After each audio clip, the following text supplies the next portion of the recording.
नमस्कार दोस्तों, हमारे चैनल पर आपका स्वागत है। जय श्री कृष्णा, राधे राधे, हर हर महादेव, ओम नमो भगवते वासुदेवाय नमः। जय श्रीमन नारायण।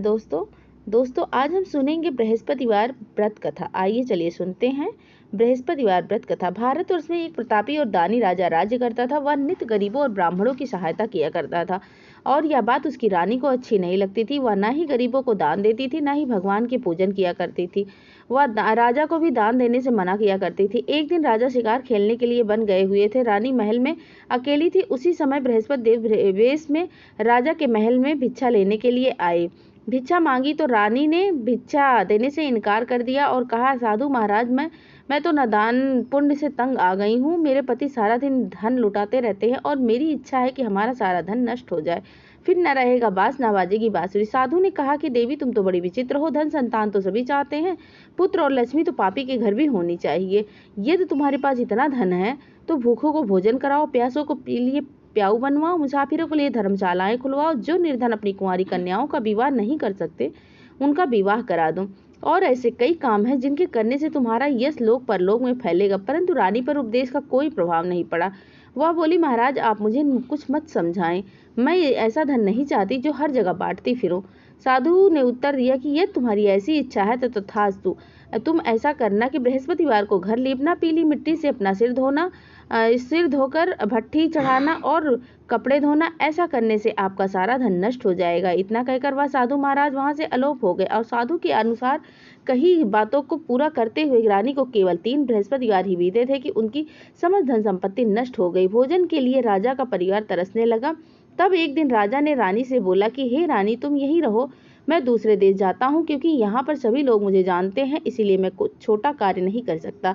ऐसा कहकर राजा प्रदेश चला गया। वह वहाँ जंगल में लकड़ी काट कर लाता और शहर में बेचता था। इस तरह वह अपनी जीवन व्यतीत करने लगा। इधर राजा के परदेश जाते ही रानी और दासी दुखी रहने लगे। एक दिन जब रानी और दासी को 7 दिन तक बिना भोजन के रहना पड़ा तो रानी ने अपनी दासी से कहा कि हे दासी, पास के ही नगर में मेरी बहन रहती है, वह बड़ी धनवान है, तू उसके पास जा और वहां से 5 सेर बेझर मांग कर ले आ, ताकि थोड़ी दिन गुजर बसर हो सके। रानी दासी की बहन के पास गई और उस दिन गुरुवार का दिन था। रानी की बहन उस समय बृहस्पतिवार का व्रत कथा सुन रही थी तो दासी ने कहा कि रानी की बहन को अपनी रानी का संदेश दिया, लेकिन रानी की बड़ी बहन ने कोई उत्तर नहीं दिया। जब दासी को रानी की बहन से कोई उत्तर नहीं मिला तो वह बहुत दुखी हुई।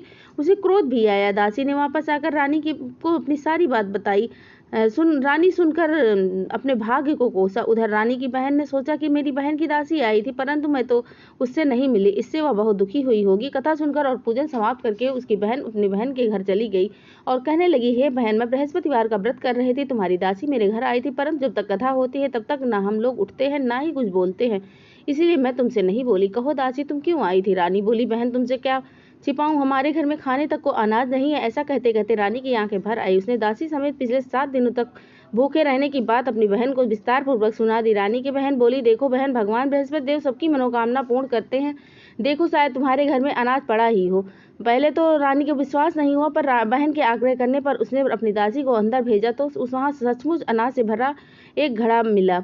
यह देखकर दासी को बड़ी हैरानी हुई। रानी से कहने लगी कि रानी, जब हमको भोजन नहीं मिलता था तो हम व्रत करते ही थे, इसीलिए क्यों ना इनसे व्रत की विधि और कथा की विधि पूछ ली जाए ताकि हम भी व्रत कर सके। रानी ने अपनी बहन से बृहस्पतिवार व्रत के बारे में पूछा। उसकी बहन ने बताया, बृहस्पतिवार के व्रत में चने की दाल और मुनक्का से विष्णु भगवान का केले की जड़ में पूजन करें तथा दीपक जलाएं, व्रत कथा सुने, पीला भोजन ही करें, इससे बृहस्पति देव बहुत प्रसन्न होते हैं। और व्रत और पूर्ण विधि बताकर रानी की बहन अपने घर को लौट गई।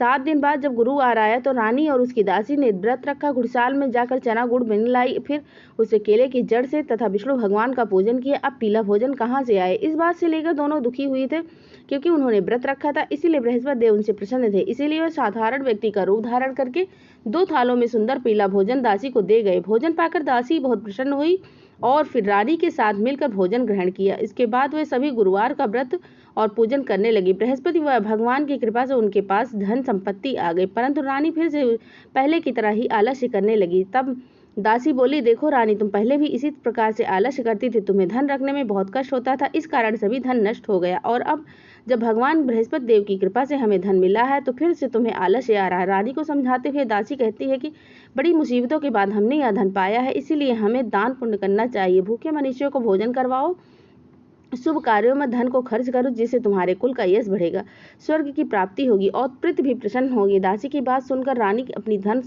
शुभ कार्यों में खर्च करने लगी, जिससे पूरे नगर में उनका यश फैलने लगा। उधर एक दिन राजा दुखी होकर जंगल में एक पेड़ के नीचे आसन जमा कर बैठा हुआ था। वह अपनी दशा को याद करके व्याकुल होकर रो रहा था। बृहस्पतिवार का दिन था। एकाएक उसने देखा कि निर्जन वन में एक साधु प्रकट हुए। वह साधु वेश में स्वयं बृहस्पति देवता थे। लकड़हारे के सामने आकर बोले, हे लकड़हारे, इस सुनसान जंगल में तू इतना चिंता मग्न क्यों बैठा है? लकड़हारे ने दोनों हाथ जोड़कर प्रणाम किया और उत्तर दिया, महात्मा जी, आप तो सब कुछ जानने वाले हो, आपसे मैं क्या कहूँ। यह कहकर रोने लगा और साधु को अपनी आत्मकथा सुनाई। महाराज जी ने कहा कि तुम्हारी स्त्री ने बृहस्पतिवार के दिन बृहस्पति भगवान का निरादर किया था, जिसके कारण बृहस्पति देव रुष्ट हुए थे। उन्होंने तुम्हारी यह दशा कर दी थी। अब तुम चिंता को दूर करके मेरे कहने पर चलो, तुम्हारे घर सब कष्ट दूर हो जाएंगे। भगवान पहले से भी अधिक संपत्ति देंगे। तुम बृहस्पति के दिन का कथा किया करो। 2 पैसे से चने मुनक्के लाकर उसका प्रसाद बनाओ और शुद्ध जल से लोटे में शक्कर मिलाकर अमृत तैयार करो और कथा के पश्चात उसके सारे परिवार और अपने सुनने वाले प्रेमियों के अमृत प्रसाद के रूप में बांट दो। फिर खुद ग्रहण कर लो। ऐसा करने से भगवान तुम्हारी सब मनोकामना पूरी करेंगे। साधु के ऐसे वचन सुनकर लकड़हारा बोला, हे प्रभु, मुझे लकड़ी बेचकर इतना पैसा नहीं मिलता जिससे भोजन के उपरांत कुछ बचा सकूं। मैंने रात्रि में अपनी स्त्री को व्याकुल देखा था। मेरे पास कुछ भी नहीं है जिससे मैं उनकी खोज खबर ले सकूं, और फिर मैं बृहस्पति देव के क्या कहानी कहूं, मुझको कुछ भी मालूम नहीं है। साधु ने कहा, लकड़हारे, तुम किसी बात की चिंता मत करो। बृहस्पतिवार के दिन तुम रोजाना की तरह लकड़ियां लेकर शहर को जाओ और तुमको रोज से दुगना धन प्राप्त होगा, जिससे तुम भली भांति भोजन भी कर लो और बृहस्पति देव की पूजा भी का भी सामान आ जाएगा। बृहस्पति देव की कथा इस प्रकार है। प्राचीन काल में एक ब्राह्मण था। वह बहुत निर्धन था। उसकी कोई संतान नहीं थी। उसकी स्त्री बहुत मालिनता के साथ रहती थी। वह स्नान नहीं करती थी, किसी देवता की पूजा भी नहीं करती थी। इससे ब्राह्मण देवता बड़े दुखी रहते थे। बेचारे बहुत कुछ कहते, किंतु उसका कोई परिणाम नहीं निकलता था। भगवान की कृपा से ब्राह्मण की स्त्री के कन्या रूपी रत्न पैदा हुई। कन्या बड़ी होने पर प्रातः काल करके भगवान विष्णु का जाप करती और बृहस्पतिवार के दिन व्रत रखने लगी। अपने पूजन पाठ को समाप्त करके वह विद्यालय जाती थी। अपनी मुट्ठी में जौ भर के ले जाती थी और पाठशाला के मार्ग में डालती हुई जाती थी। जौ स्वर्ण के हो जाते थे तो लौटते समय उसको बिन कर घर ले आती। एक दिन वह बालिका सूप में सोने की जौ को फटक रही थी तो उसके पिता ने देख लिया और कहा, हे बेटी, सोने की जौ को साफ करने के लिए सोने का सूप भी होना चाहिए। दूसरे दिन बृहस्पतिवार था। इस कन्या ने व्रत रखा था और बृहस्पति देव से प्रार्थना करके कहा कि मैंने आपकी पूजा सच्चे मन से की होगी तो मेरे लिए सोने का सूप दे दो। बृहस्पति देव ने उसकी प्रार्थना स्वीकार कर ली। रोजाना की तरह वह कन्या जौ फैलाती हुई जाने लगी और जब लौटकर जौ बीन रही थी तो बृहस्पति देव की कृपा से सोने का सूप मिला। उसे वह घर लेकर आई, उसमें जौ साफ करने लगी, परंतु उसकी माँ का वही ढंग रहा। एक दिन की बात है, वह कन्या सोने के सूप में जौ साफ कर रही थी। उस समय उस शहर का राजपुत्र वहां से होकर निकला। इस कन्या के रूप और कार्य को देखकर मोहित हो गया और अपने घर आकर भोजन जल सब त्याग करके उदास होकर लेट गया। राजा को जब इस बात का पता चला तो अपने प्रधानमंत्री के साथ उसके पास गए और बोले, हे बेटा, तुम्हें किस बात का कष्ट है? किसी ने तुम्हारा अपमान किया है अथवा कोई और कारण हो सकता है।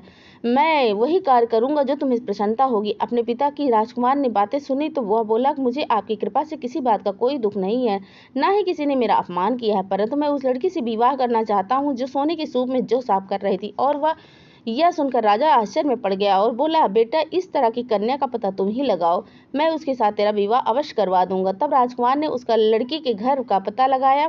तब मंत्री उस लड़की के घर गए और ब्राह्मण देवता को सभी हाल बताया। ब्राह्मण देवता राजकुमार के साथ अपनी कन्या का विवाह करने के लिए तैयार हो गए तथा विधि विधान के अनुसार ब्राह्मण की कन्या का विवाह राजकुमार के साथ हो गया। कन्या के घर से जाते ही पहले की भांति उस ब्राह्मण देवता के घर में गरीबी का निवास हो गया। अब भोजन के लिए भी अन्न बड़ी मुश्किल से मिलता था। एक दिन दुखी होकर ब्राह्मण देवता अपनी पुत्री के पास गए। बेटी ने पिता की दुखी अवस्था को देखा और अपनी माँ का हाल पूछा। तब ब्राह्मण ने भी सभी हाल बताया। कन्या ने बहुत सा धन देकर अपने पिता को विदा कर दिया। इस तरह ब्राह्मण का कुछ समय सुखपूर्वक बीत गया, लेकिन कुछ दिन बाद फिर वही हाल हो गया। ब्राह्मण फिर अपनी कन्या के यहाँ गया और सारा हाल कहा तो लड़की बोली कि पिताजी, आप माताजी को यहाँ ले आए, मैं उन्हें विधि बता दूंगी जिससे उनकी गरीबी दूर हो जाएगी। यह ब्राह्मण देवता अपनी स्त्री को साथ लेकर पहुंचे तो अपनी माँ को समझाने लगी, बेटी, माँ, तुम प्रातःकाल स्नान करके विष्णु भगवान का पूजन करो तो सब दरिद्रता दूर हो जाएगी। परंतु उसकी माँ ने एक भी बात नहीं मानी और प्रातःकाल उठकर अपनी पुत्री के बच्चे का जूठन खा लेती थी। इससे उसकी पुत्री को बहुत गुस्सा आया। उसने एक रात को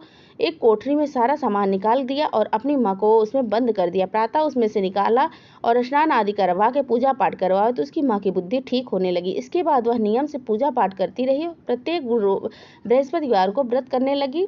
इस व्रत के प्रभाव से उसकी माता का और पिता बहुत ही धनवान हो गए, पुत्रवान हो गए और बृहस्पति देवता के प्रभाव से इस लोक के सुख को भोग कर अंत में स्वर्ग को प्राप्त हुए। इस तरह कहानी कहकर साधु देवता वहां से अंतर्ध्यान हो गए। धीरे धीरे समय बीतने पर फिर वही बृहस्पतिवार का दिन आया। लकड़हारा जंगल में लकड़ी काटकर किसी शहर में बेचने गया तो उसे उस दिन से अधिक धन मिला। राजा ने चना गुड़ आदि लाकर गुरुवार का व्रत किया। उस दिन से उसके सभी क्लेश दूर होने लगे। परंतु जब दोबारा गुरुवार आया तो बृहस्पति देवता का व्रत करना भूल गया। इस कारण बृहस्पति भगवान उससे नाराज हो गए। उस दिन उस नगर के राजा ने विशाल यज्ञ आयोजन करवाया था तथा शहर में घोषणा करा दी थी कि कोई भी मनुष्य अपने घर में भोजन न बनाए, न ही आग जलाए। समस्त जनता मेरे यहाँ भोजन करने के लिए आएगी। इस आज्ञा को जो नहीं मानेगा उसे फांसी की सजा दी जाएगी। इस तरह की घोषणा संपूर्ण नगर में करवा दी गई थी। राजा की आज्ञा के अनुसार शहर के सभी लोग भोजन करने के लिए आए। लकड़हारा कुछ देर से पहुंचा, इसलिए राजा उसको अपने साथ घर लेके गए और वहां ले जाकर उन्होंने भोजन करवाने लगे। तभी रानी की दृष्टि उस खूंटी पर पड़ी जिस पर उनका हार लटका हुआ था। वह वहां पर नहीं था। रानी ने निश्चय किया कि मेरा हार इस मनुष्य ने ही चुराया होगा।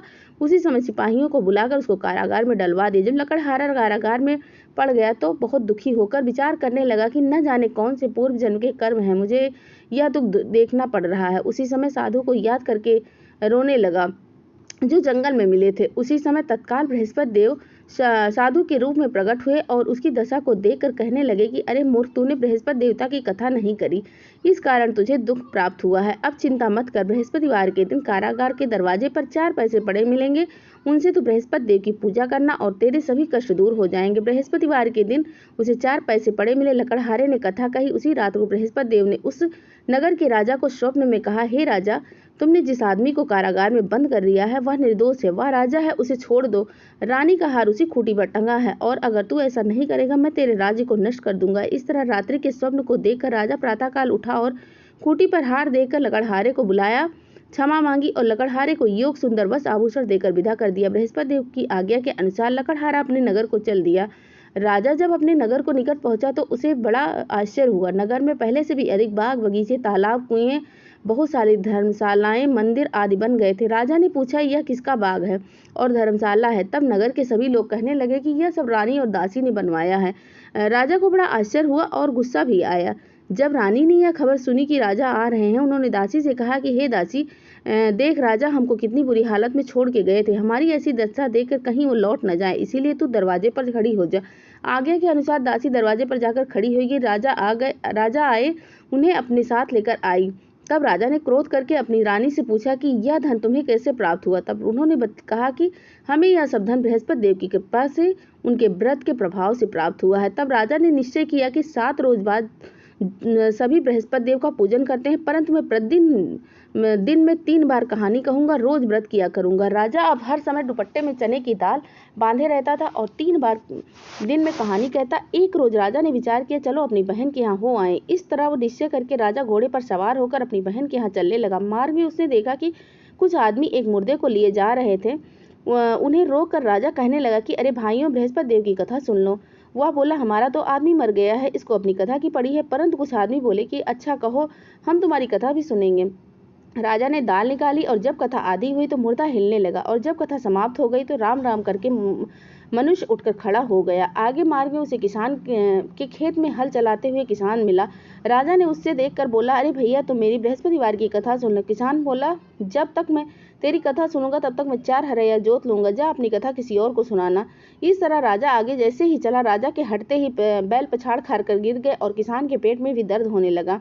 उस समय उसकी माँ रोटी लेकर आई थी। उसने यह सब देखा तो अपने पुत्र से यह हाल पूछा। तब बेटे ने सभी हाल कह सुनाया। बुढ़िया दौड़ी दौड़ी उस घोड़सवार के पास पहुंची और उससे बोली कि मैं तेरी कथा सुनूंगी, तू अपनी कथा चल के मेरे खेत पर सुना। राजा ने बुढ़िया के खेत पर जाकर कथा कही, जिससे सुनते ही बैल उठकर खड़े हो गए। किसान के बेटे का दर्द ठीक हो गया। राजा अपनी बहन के घर पहुंचा। बहन ने भाई की खूब मेहमानी की। दूसरे रोज प्रातःकाल राजा जगा तो वह देखने लगा कि सब लोग भोजन कर रहे हैं। राजा ने अपनी बहन से कहा कि ऐसा कोई मनुष्य नहीं जिसने भोजन न किया हो, मेरे बृहस्पतिवार की कथा सुन ले। तब बहन बोली कि हे भैया, यह देश ऐसा है कि पहले यहाँ लोग भोजन करते हैं, उसके बाद में अन्य कोई कार्य करते हैं। अगर कोई पड़ोस में हो तो मैं देख के आती हूँ।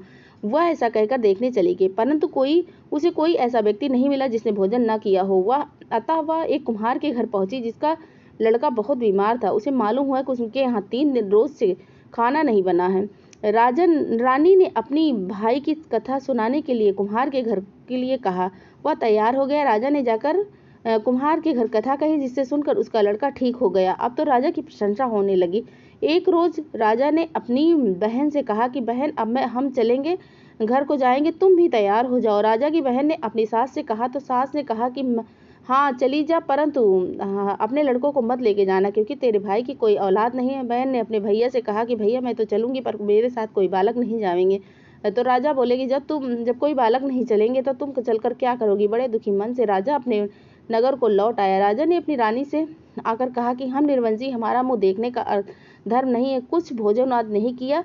रानी बोली कि प्रभु बृहस्पति देव ने हमें यह सब कुछ दिया है, हमें औलाद भी अवश्य देंगे। उसी रात को बृहस्पति देव ने राजा से स्वप्न में कहा, राजा उठो, सभी सोच त्याग दो, तेरी रानी गर्भ से है। राजा को यह बात सुनकर बड़ी खुशी हुई। 9वें महीने में उसके गर्भ से एक सुंदर पुत्र पैदा हुआ। तब राजा बोला, रानी स्त्री बिना भोजन के रह सकती है, पर बिना कहे नहीं रह सकती। जब मेरी बहन आएगी तो तुम उससे कुछ मत कहना। रानी ने सुनकर हाँ कर दी, और जब राजा की बहन ने यह शुभ समाचार सुना तो वह बहुत खुश होकर बधाई लेकर आई अपने भाई के यहाँ। तब रानी ने कहा, घोड़ा चढ़कर आई, गधा चढ़कर भी आई। राजा की बहन बोली कि भाभी, मैं इस प्रकार नहीं कहती तो तुम्हें औलाद कैसे मिलती। बृहस्पति देव ऐसे ही हैं, जैसे जिसके मन में कामनाएं होती हैं सभी को पूर्ण करते हैं। और जो सद्भावना पूर्वक बृहस्पतिवार का व्रत करता है, कथा पढ़ता है, दूसरों को कथा सुनाता है, बृहस्पति देव उसकी सभी मनोकामना पूर्ण करते हैं। ओम नमो भगवते वासुदेवाय नमः। जय श्रीमन नारायण।